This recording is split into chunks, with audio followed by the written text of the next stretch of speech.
प्रधानमंत्री नरेंद्र मोदी को देख मुख्यमंत्री हेमंत सोरेन ने मैदान छोड़ दिया है।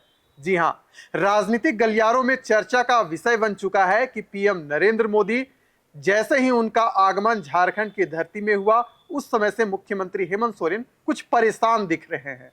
आखिरकार मैदान छोड़ने का क्या कारण है, इस चर्चा में उस पर हम चर्चा करेंगे। हमारे सहयोगी निरंजन जी इस वक्त हमारे साथ मौजूद है और वरिष्ठ पत्रकार अक्षय जी हमारे साथ मौजूद हैं। दरअसल पूरी वाकया बताते हैं कि पीएम नरेंद्र मोदी का कार्यक्रम हजारीबाग के गांधी मैदान में हुआ था। वह भी कब हुआ? 2 अक्टूबर के दिन, जब पूरा देश गांधी जयंती मना रहा था। अब बात करते हैं कि हजारीबाग क्षेत्र में पीएम नरेंद्र मोदी के आने से क्या बदलाव हुआ और मुख्यमंत्री हेमंत सोरेन कैसे परेशान हो गए। दरअसल बात ऐसी है कि उत्तरी छोटा नागपुर प्रमंडल में 7 जिले आते हैं और 23 विधानसभा क्षेत्र है। इन 23 विधानसभा क्षेत्रों की अगर हम बात करें तो 14 में से 2019 में भारतीय जनता पार्टी को जीत हासिल हुई थी।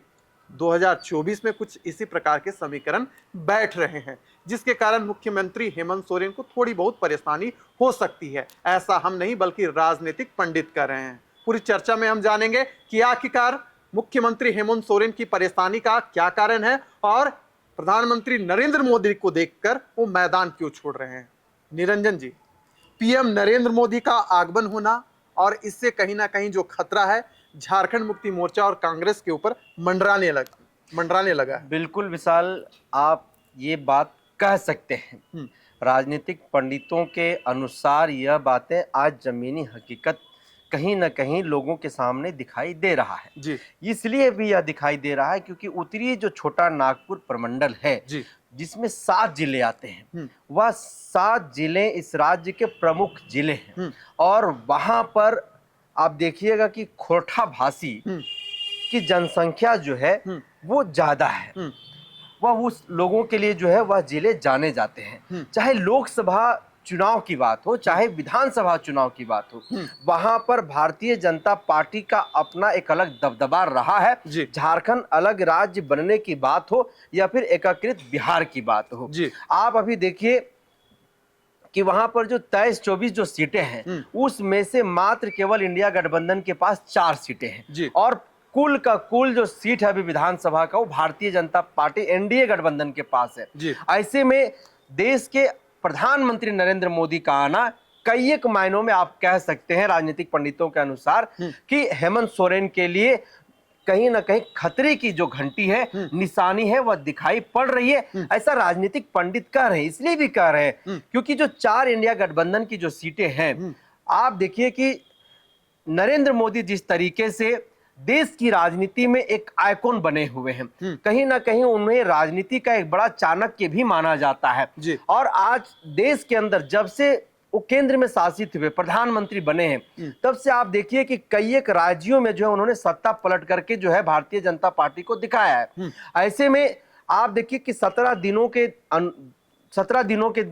दिनों में 2 बार प्रधानमंत्री झारखंड आ चुके हैं और हजारीबाग जो उत्तरी छोटा नागपुर प्रमंडल का एक पॉइंट है, एक जगह है, तो उस जगह पर आकर के और जिस तरीके से योजनाओं का उन्होंने बौछार लगाया है, जिस तरह से झारखंड वासियों को उन्होंने सौगात देने का काम किया है, आदिवासियों को एक लुभाने का कोशिश किया, उन्हें मनाने की कोशिश किया है, तो कहीं ना कहीं हेमंत सोरेन के लिए ये बेहद ही चिंता का विषय है। विशाल, अक्षय जी, उत्तरी छोटा नागपुर प्रमंडल की बात हो तो यह भी जानना जरूरी है कि वह ओबीसी बेल्ट है और वहां पर एनडीए का शुरू से दबदबा रहा है, यानी कि वहां पर जो एसटी जो वोटर हैं वो बेहद ही कम है अगर हम कोल्हान और संथाल के मुकाबले इन सीटों को देखें।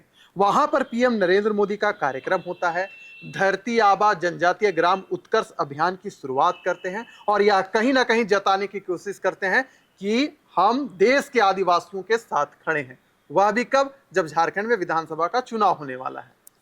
देखिए विशाल, विधानसभा इलेक्शन को लेकर प्रधानमंत्री और बीजेपी तैयारी कर रही है और परिवर्तन यात्रा भी निकाल रही थी। इसका समापन हजारीबाग में ही हुआ और हजारीबाग में पीएम मोदी आते हैं और सौगात भी देते हैं यहाँ के लोगों के लिए, तो कहीं न कहीं वोटरों को रिझाने की एक बात हो रही है और ख़ास तौर पर ओबीसी वोटर चाहे आदिवासी वोटर पर उनकी सेंध है, क्योंकि ओबीसी वोटर जो है वो खासतौर पर उत्तरी छोटानागपुर में बहुत संख्या में आबादी है, जी तो उनकी नज़र उस वोट पर है ताकि हमारा वो जो वोट बैंक है उसमें कहीं सेंध ना लगे। मुख्यमंत्री हेमंत सोरेन मैया सम्मान योजना चला रहे हैं, जी तो कहीं न कहीं उसका काट के लिए बीजेपी भी ये तैयारी कर रही है। और खुद चुनाव सह प्रभारी हेमंत शर्मा भी कह रहे हैं कि अगर हमारी सरकार बनेगी तो हम महिलाओं को 2100 रुपया देंगे। जी तो इसी प्रकार किसी न किसी तरह वोटरों को रिझाने के लिए पीएम मोदी से लेकर बीजेपी भी कई तरह की योजनाओं को लाने का प्रयास कर रही है और वोटरों को रिझाने का काम हो रहा है। यानी हम अगर कुल मिलाकर देखें तो 13 दिनों तक परिवर्तन यात्रा निकाली गई थी और यह जो यात्रा है वो हजारीबाग की धरती से समाप्त हो गई। लेकिन ये इस बात से भी कतई इनकार नहीं किया जा सकता कि परिवर्तन यात्रा की कुछ अपनी विफलता थी, लेकिन उसको कैसे सफलता में परिवर्तन किया जाए इसका जो मंत्र है पीएम नरेंद्र मोदी के पास था और कहीं ना कहीं वह मंच से इस बात का संकेत भी दे दिए। यानी उत्तरी छोटा नागपुर प्रमंडल की बात करें तो यहाँ पर हेमंत सोरेन को सोचना पड़ेगा और कुछ ऐसा रणनीति तैयार करना पड़ेगा जिससे उन्हें मैदान में वो डटे रहें। निरंजन जी। बिल्कुल विशाल, देखिए आप कह सकते हैं कि नरेंद्र मोदी का झारखंड आना और 17 दिनों में 2 बार आना जी। और जब जब वो आए हैं झारखंड तब तक झारखंड को उन्होंने एक सौगात देने का काम किया है।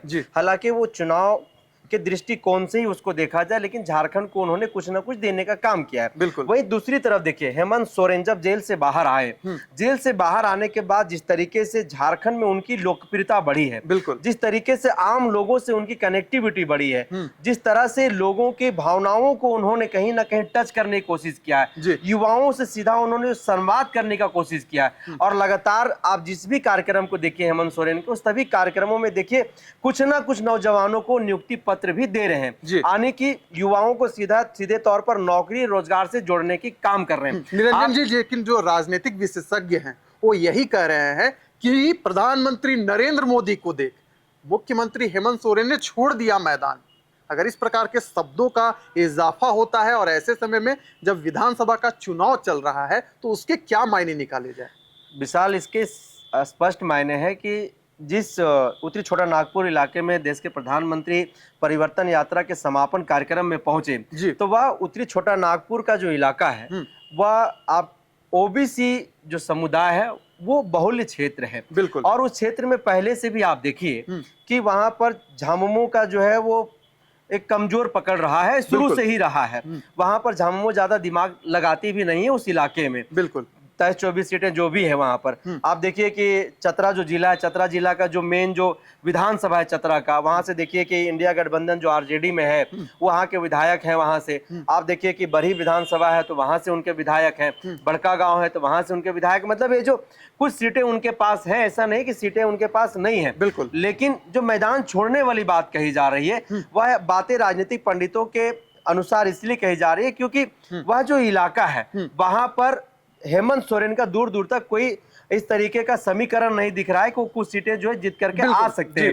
शायद इसीलिए जो है राजनीतिक पंडित इस बातें को कर रहे हैं। पर मुख्यमंत्री मैया सम्मान योजना हेमंत सोरेन का एक बहुत बड़ा इम्पैक्ट जो है उस इलाके में भी डाल रहा है और नरेंद्र मोदी को यह डर सता रहा था कि अगर हम उस इलाके में नहीं जाते हैं तो ये जो मुख्यमंत्री मैया सम्मान योजना हेमंत सोरेन लेकर के आए हैं वह मुख्यमंत्री सम्मान योजना के तहत कई सीटों पर मुझे हार का सामना करना पड़ सकता है। तो राजनीतिक पंडित जो है इसको दूसरे नजरिए से देख रहे हैं और देखना भी चाहिए क्योंकि सामने जो है वह विधानसभा का चुनाव है और राजनीतिक पंडित इस माध्यम से जो है वह हेमंत सोरेन को कहीं ना कहीं रास्ता दिखाने की कोशिश कर रहे हैं कि आपके सामने एक बहुत बड़ी पार्टी है, एक बड़ी शख्सियत आपके सामने है और उनके केंद्र में शासित जितने मंत्री हैं तमाम मंत्री आपके मुकाबले में जो है आपके सामने वो लड़ाई लड़ रहे हैं आने की, आपको जो है हराने के लिए, आपको कमजोर करने के लिए एक बड़ी ताकत आपके साथ काम कर रही है। तो राजनीतिक पंडित कहीं ना कहीं इसके माध्यम से उन्हें एक रास्ता दिखा रहे हैं, उन्हें वो हौसला देने का काम कर रहे हैं और तब वहीं से जो है यह बात निकल करके विशाल जो है वह आ रही है।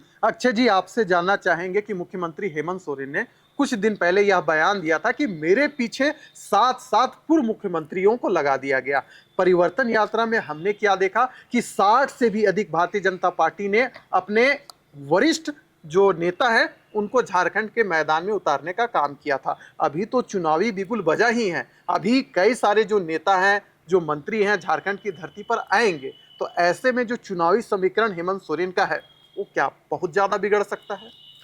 देखिए, चुनाव जीतने की प्रक्रिया जो होती है ना, सबके पार्टी का अलग अलग होते हैं। बिल्कुल। और भाजपा में बहुत बड़े बड़े चेहरे हैं, बड़े नाम के हैं, कोई पूर्व अध्यक्ष, पूर्व मुख्यमंत्री हैं, कुछ केंद्रीय मंत्री हैं, कुछ और स्टार भी प्रचारक भी हैं बीजेपी में। तो जाहिर सी बात है विधानसभा इलेक्शन में उन लोग का आवागमन रहेगा। लेकिन मुख्यमंत्री हेमंत सोरेन भी अपनी रणनीति से चल रहे हैं और उसका काट क्या होगा उस पर भी वो मंथन जरूर कर रहे होंगे जी। और इसलिए वो बीच बीच में बयान भी देते रहते हैं ताकि उनका एक हौसला पार्टी के कार्यकर्ताओं में बना रहे, ताकि कार्यकर्ता में वो उत्साह संचार बना रहे, ताकि लगे कि नहीं हमारा जो नेता जो है और हमारी जो पार्टी है वो काफ़ी मजबूत है झारखंड में और बीजेपी का कोई अस्तित्व यहाँ पर नहीं होना चाहिए और वो चाह भी रहे हैं। और रहा मुख्यमंत्री का बयान, तो ये तो आना जाना लगा ही रहेगा। बिल्कुल। और लोग अपने अपने बात को कहेंगे ही कहेंगे, कई तरह के बातें आएंगी अभी जवान पे, चूंकि चुनाव शुरू होना है तो कई तरह के बयानबाजी होते रहेंगे। चलिए, तो प्रधानमंत्री नरेंद्र मोदी पिछले 17 दिनों में 2 बार उनका झारखंड आगमन हो चुका है और कहीं ना कहीं झारखंड की फिजा में मोदी की जो जादू है कहीं ना कहीं चल रही है। अब देखने वाली बात है कि हेमंत सोरेन मोदी सरकार को कैसे हैंड ओवर करती है, कैसे उसका टेकल करती है। इस चर्चा को यहीं करते हैं समाप्त। दीजिए इजाजत।